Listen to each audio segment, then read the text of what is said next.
குட்டியாக ஒரு factory tour பார்த்துடலாம் வாங்க. ரா மெட்டீரியல்ஸ்லாம் ரெடி ஃபேப்ரிக்காக ரோல் ஃபார்மில் வருது. இந்த ரெடி ஃபேப்ரிக்கெல்லாம் லிஃப்ட்டில் லோட் பண்ணி ஃபஸ்ட் ஃப்ளோர் கொண்டு போயிடுறோம். ஃபஸ்ட் ஃப்ளோரில் தான் நம்ம கட்டிங் செக்ஷன் இருக்குது. ஃபஸ்ட்டு ரோலை ரிலாக்ஸ் பண்ணி லே விரிச்சுக்கிறோம். அடுத்து பேட்டர்ன் நட்டை வச்சு மார்க்கிங் பண்ணிவிட்டு கட்டிங் ஸ்டார்ட் பண்ணிடலாம். இது 2800 RPM கொண்ட ஒரு semi automatic cloth cutting machine. இதை வச்சு ஒரே டைமில் 200லேருந்து 300 லெகின்ஸ் வரையும் கட்டிங் பண்ணிக்க முடியும். கட்டிங் முடிச்ச ஃபேப்ரிக்கெல்லாம் இந்த மாதிரி கலர் வைஸ் செப்பரேட் பண்ணி செகண்ட் ஃப்ளோர் கொண்டு போயிடுறோம். அங்கே தான் நம்மளோட ஸ்டிச்சிங் யூனிட் இருக்குது. கரெக்டான ஷேடில் த்ரெட்டு, எலாஸ்டிக்கு, பட்டன்லாம் கொடுத்துட்டோம்னா 4 ஓவர்லாக்கு, 3 பேட்லாக்கு, 2 சிங்கர் மிஷின், ஒரு ட்ரிம்மர் மிஷின் இருக்கிற இந்த யூனிட்லேருந்து ப்ராடக்ட் கம்ப்ளீட் ஆகி வெளியே வருதுங்க. ஸ்டிச்சிங் கம்ப்ளீட் பண்ணி லிஃப்ட் வழியாக கிரவுண்ட் ஃப்ளோருக்கு பீஸையெல்லாம் இறக்கிடலாம். இங்கே தான் நம்மளோட பேக்கிங் யூனிட் இருக்குது. இங்கே ஒவ்வொரு பீஸையும் மிஸ்டேக் செக் பண்ணி அட்டை வச்சு மடிச்சிடுறாங்க.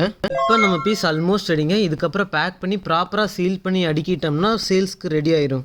இந்த ப்ராடக்ட்ஸ் எல்லாமே 99rupees.comல சேல்ஸ்க்கு இருக்குது. வாட்ஸ்அப் குரூப்பில் ஜாயின் பண்ணுங்கள், வெப்சைட்டில் பர்ச்சேஸ் பண்ணுங்கள்.